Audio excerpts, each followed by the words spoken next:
आज हम पढ़ेंगे छायावाद के बारे में। आधुनिक कालीन काव्य की 1918 ईस्वी से 1936 ईस्वी तक की काव्य धारा को छायावाद कहते हैं। आधुनिक काल में 1918 से लेकर 1936 ईस्वी तक की जो काव्य धारा है उसको हम छायावाद कहते हैं।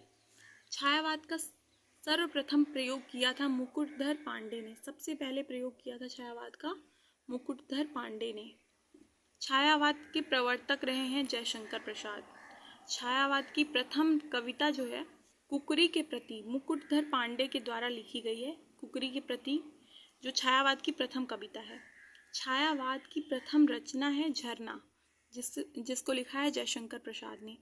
जयशंकर प्रसाद की प्रथम छायावादी रचना, अगर पूछ ले एग्जाम में जयशंकर प्रसाद की प्रथम छायावादी रचना क्या है तो झरना है, जो 1918 ईस्वी में लिखी गई थी। छायावाद को रहस्यवाद भी कहा जाता है। छायावाद को रहस्यवाद के नाम से भी जाना जाता है। छायावादी रचनाओं को स्वच्छंदवादी रचना भी माना जाता है। छायावादी युग प्रधानतः मुक्तक गीतों का युग है। छायावाद युग में प्रमुख रूप से 4 स्तंभ कवि हैं, जिसमें पहला नाम है जयशंकर प्रसाद का, जिसे ब्रह्मा स्तंभ माना जाता है।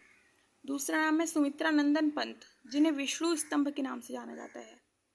तीसरा है सूर्यकांत त्रिपाठी निराला, जिन्हें महेश स्तंभ के नाम से जाना जाता है।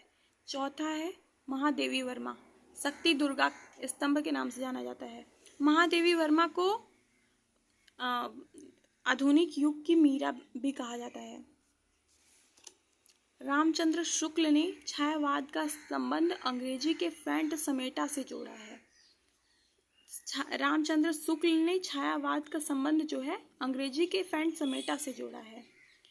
नंद दुलारे वाजपेयी ने छायावाद का संबंध युग बोध से जोड़ा है। छायावाद का संबंध युग बोध से जोड़ा है नंद दुलारे वाजपेयी ने। बच्चन सिंह ने छायावाद के स्थान पर स्वच्छंदवाद शब्द का प्रयोग अधिक सार्थक माना है। बच्चन सिंह ने छायावाद के स्थान पर स्वच्छंदवाद शब्द का प्रयोग ज़्यादा सार्थक माना है। छायावाद का घोर समर्थक पत्रिका है जागरण पत्रिका। छायावाद की सबसे प्रसिद्ध पत्रिका माना जाता है जागरण पत्रिका। छायावाद को हिंदी खड़ी बोली का स्वर्ण युग कहा जाता है। छायावाद को हिंदी खड़ी बोली का स्वर्ण युग कहा जाता है। फेंट समेटा का संबंध हिंदी के छायावादी काव्य धारा से जुड़ा है। फेंट समेटा का संबंध जो है हिंदी के छायावादी काव्य धारा से जुड़ा हुआ है। छायावाद की त्रयी कौन कौन से कवि हैं, लेखक हैं? जयशंकर प्रसाद, सुमित्रानंदन पंत, सूर्यकांत त्रिपाठी निराला। छायावाद की त्रयी कहा जाता है जिसको, इन कवियों को। जयशंकर प्रसाद हैं, सुमित्रानंदन पंत, सूर्यकांत त्रिपाठी निराला। और छायावाद की लघु त्रयी कहा जाता है महादेवी वर्मा को, भगवती चरण वर्मा को, और तीसरा नाम है राजकुमार वर्मा को। बस यही है।